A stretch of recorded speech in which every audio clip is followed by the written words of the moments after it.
Hi, this is Pam with the DSB, and I just wanted to check on you guys and see how you're functioning on a day-to-day basis. And how do we do that? How do you check on yourself to see how you're doing on a day-to-day basis?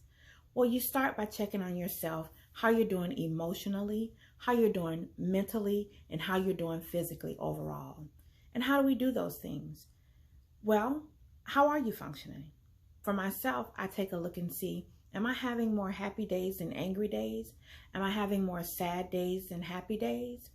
It's something that you can do for yourself by checking on yourself in these categories. For me, I do a self-assessment of emotional. How am I doing emotionally? Is everything that I'm doing or someone is saying to me getting to me directly? Is it causing me to act out and act more emotionally than I normally would? Is something that's considered a small situation turning out to be a big situation? That's something that you want to look at when you're checking on yourself and seeing how you're functioning, is to check on your emotional. How am I doing health-wise? Am I eating right?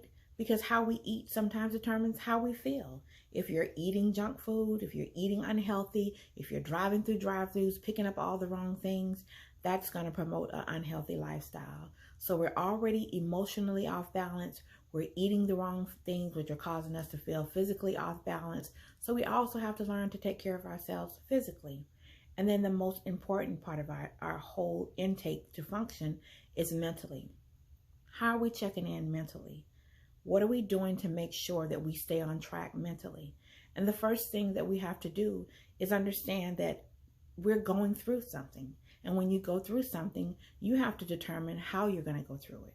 Am I going to just wing my way through this? Or am I going to sit down and plan a way to get through this successfully? Because whatever has happened to me is not going to change and it's not going to go away. So it's up to me to determine how I'm going to get through this.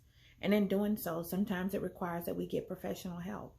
A lot of times we don't want to get professional help, but you know that I always encourage you to get professional help. And I'm not telling you to do something that I haven't done myself. I encourage professional help because sometimes you need a quiet place, a secret place that you can go to and express how you feel without being judged, without feeling judged, without being told that you're being too emotional or you're overreacting. Because when it's something that's concerning your personal life, there's no such thing as overreacting.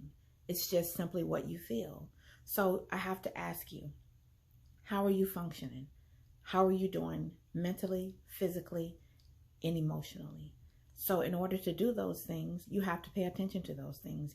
You have to proactively make a plan to do better for yourself.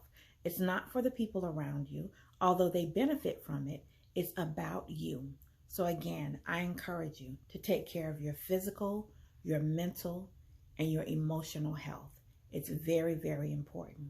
If you haven't called a doctor today and you need to call a doctor, do that. Put that on your list. Make yourself available to make yourself healthy. Only you can determine what's right for you. Do that. You know if you're functioning healthy or not. Don't sit back and allow the things that we've gone through, that life hands us, things that we don't ask for, to take you down. Don't let the sidebar from other people determine how we live our life. You set out to be the very best you that you can be. Take care of your mental, your health, and your physical part, and your emotional part of yourself. It's very, very important. Don't neglect you. Nobody's going to love you the way that you can. This is Pam, and I'm signing off and encouraging you to be the very best you that you can be.